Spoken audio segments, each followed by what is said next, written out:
जे so called society आपले पण मला अंजलीजी, मला हा प्रश्न पडतो याच्यामध्ये अजित पवार हे स्वतः पालकमंत्री आहेत.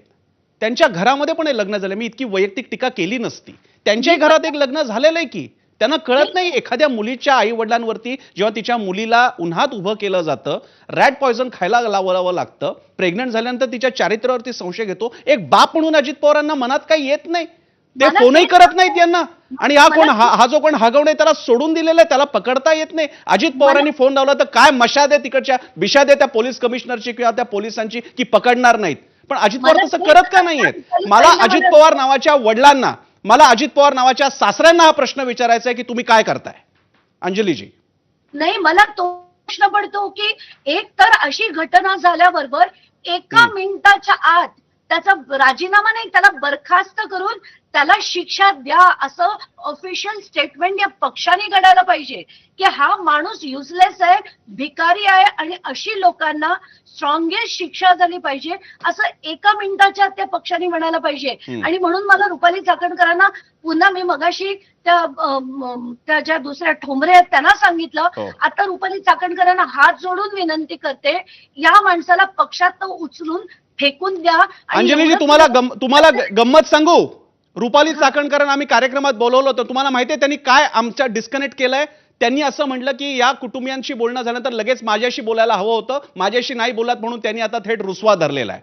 असं कोण वागतंय? महाराष्ट्राच्या महिला आयोगाच्या प्रमुख रुसतात, चॅनलवर रुसतात, रुपाली चाकणकर रुसतात. इकडे काय गंमत चालली आहे? आम्ही त्यांना बोलवलं होतं त्यांची भूमिका समजून घ्यायला. बाईंचा राग काय का आई वडिलांचं बोलणं झाल्यानंतर मला का नाही बोलू दिलं? एखादं टेक्निकली तुम्हाला जर का आम्ही बोलवतो आणि तुमची प्रतिक्रिया घेतो आणि तुम्ही रुसताय, काय बोला? तुम्ही लक्षात घ्या अंजली दमाने, आपल्याकडे अशा महिला आयोगाच्या अध्यक्षा बसलेल्या की ज्या रुसतात, चॅनलवर रुसतात. नाही, आत्ताच्या हे टँट्रम्स आहेत. रुपाली चाकणकरांचे टँट्रम्स लक्षात घ्या. त्या चॅनलवर रुसतात का? तर मला का नाही तुम्ही बोलायला घेतलं? कारण त्यांना भीती वाटते की अंजली दमाने हा प्रश्न विचारतील. आणि मला कळत नाही की याच्यात रुसण्यासारखं काय आहे. त्यांना मी पूर्ण वेळ दिला असता. त्यांना तुम्हीच नाही, मी परत फोन लावते आणि त्यांना आता जॉईन व्हायला सांगते की पहिलं तर ते जे छोटं बाळ आहे ते कोण माणूस, तो कोण चव्हाण म्हणून आहे, तो घेऊन गेलाय आणि या लोकांना धमकावण्याचा प्रयत्न केला, धमकावण्याचा. आत्ताच्या आत्ता त्या रुपाली चाकणकरांना फोन लावा आणि त्यांना सांगा की आजच्या आज हे बाळ त्याच्या आजी आजोबांकडे पोहोचलं पाहिजे. 9 महिन्याचं छोटं बाळ आहे ते, छोटूस.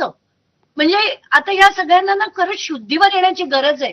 आणि मला रुपाली चाकणकरांकडनं ही अपेक्षा खरंच नव्हती की ते असं त्यांना पहिलं बोलू दिलं नाही म्हणून निघून गेल्या. अरे कसला इगो आहे तुम्हाला, कसला इगो?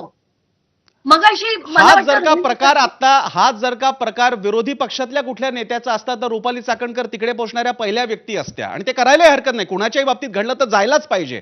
पण इथे त्या गेल्यात की नाही मला माहित नाही, मी कसपट्यांना ते विचारणार आहे. पण किमान इकडे कार्यक्रमात तुमची वेळ घेऊन तुम्हाला बोलवण्यात आलेलं आहे, तुम्हाला कमिट केलेलं की आम्ही तुम्हाला पूर्ण वेळ देऊ. पण रुपाली चाकणकर रुसत असतील, महिला आयोगाची अध्यक्षा का रुसते? एका बाईचं आयुष्य बर्बाद झालेलं आहे, तिच्या कुटुंबियांचं आयुष्य बर्बाद झालेलं आहे, पण महिला आयोगाच्या रुपाली चाकणकरांना मला अधिकार नाही घेतलं, हा टँट्रम फार महत्वाचा आहे. पण कधी कधी मेकअपपेक्षा जरा या महत्वाच्या विषयांवरती पण लक्ष द्यायचं असतं, हे या निमित्तानं कळायला जरा जास्त गरजेचं आहे. त्यासाठी सेन्सिटिव्हिटी लागते, राजकारण लागत नाही. मी आता जाणार आहेत प्राजक्ता हनमकर आपल्यासोबत आहेत, अभिनेत्री. त्यांना या